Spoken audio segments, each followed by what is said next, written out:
Hello everyone and welcome back to another episode of Helpful Home Tips with Kyle. I do not need these right now, but I wanted to show you what I look like in them because they are my favorite pair of sunglasses.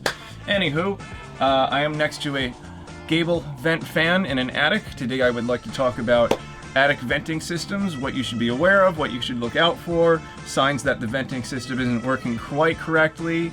I'm gonna now go to the visuals to show you what the hell I'm talking about.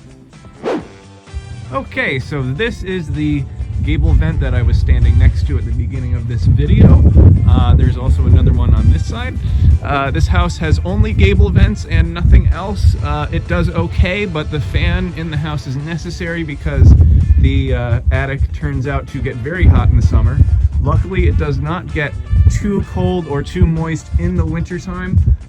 If it was getting too moist, then we would have a microbial growth issue. Okay, so now I'd like to talk about something that's actually kind of hilarious to me. So this is the exhaust fan for one of the bathrooms. As you can see, that pipe, it's coming out from the fan and is going, up to the gable vent all the way over there. Funny thing, back in the day, you were not required to have a hose or a pipe coming from the exhaust vent and going out to the exterior.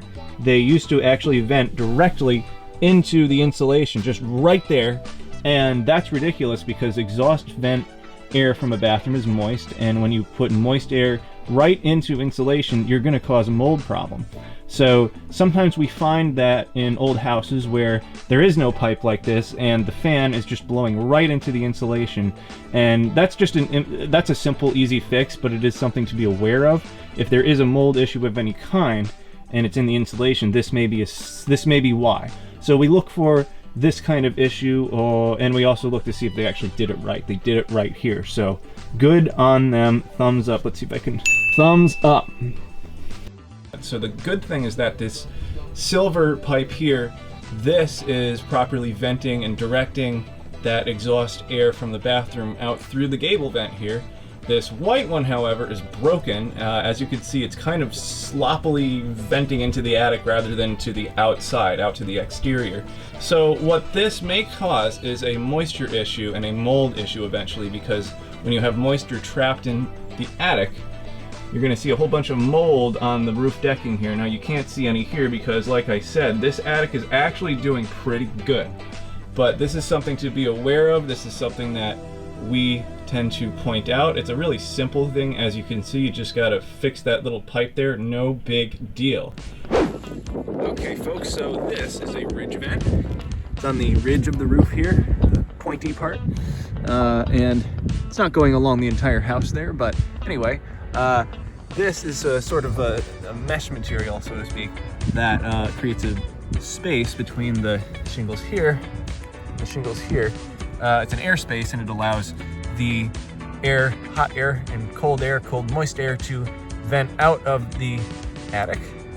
And then down over here in the area there, that is where the soffit vents are. And so what happens is the soffit vents take the air in, hot air rises, goes up here and out of here, and so you have this constant sort of, not convection process, but I guess it's convection. It's a constant flow of air, so that the air isn't sitting in there baking in the summertime and not moist enough so that mold will grow in the attic on the roof decking, which is a health hazard.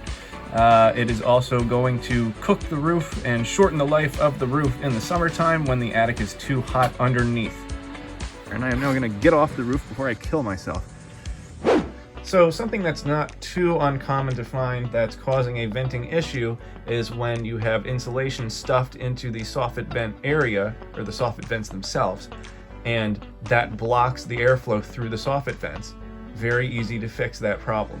All you got to do is take these babies, proper vents they're called, and insert them in between the roof decking and the insulation that is blocking the soffit vents, and you end up creating an airspace that the air can now travel through from the soffit vents up through those proper vents up into the ridge vent at the top of the roof. Now, when it comes to old houses from like 1910, 1870, the 1700s, Those houses originally had wood shingle roofing because asphalt shingle roofs did not exist yet. Asphalt shingle roofs do not let air pass through them, whereas wood shingle roofs do.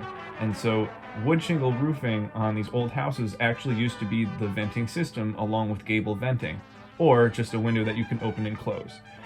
Once you put an asphalt shingle roof onto an old house, you essentially ruin the venting system of the house. Yes, you have gable vents, but you're going to need a gable vent fan, or you're going to have to install a ridge vent with soffit vents. Maybe you have ridge vents and soffit vents that aren't working well enough, so you need to install extra venting. Whatever the roofing contractor suggests, if there is a venting issue and you need to change the venting system, make sure you're ready to budget for it. Microbial growth, soffit vents, ridge vents, gable vents, gable vent fan, lots of different things to think about and be aware of, and it's just really interesting to me. I hope it's interesting to you. Thank you for tuning in to another episode of Helpful Home Tips with Kyle. Be well and happy home searching. Like my Facebook page, check out my website, National Property Inspections, New London County. This is Kyle Clark signing off.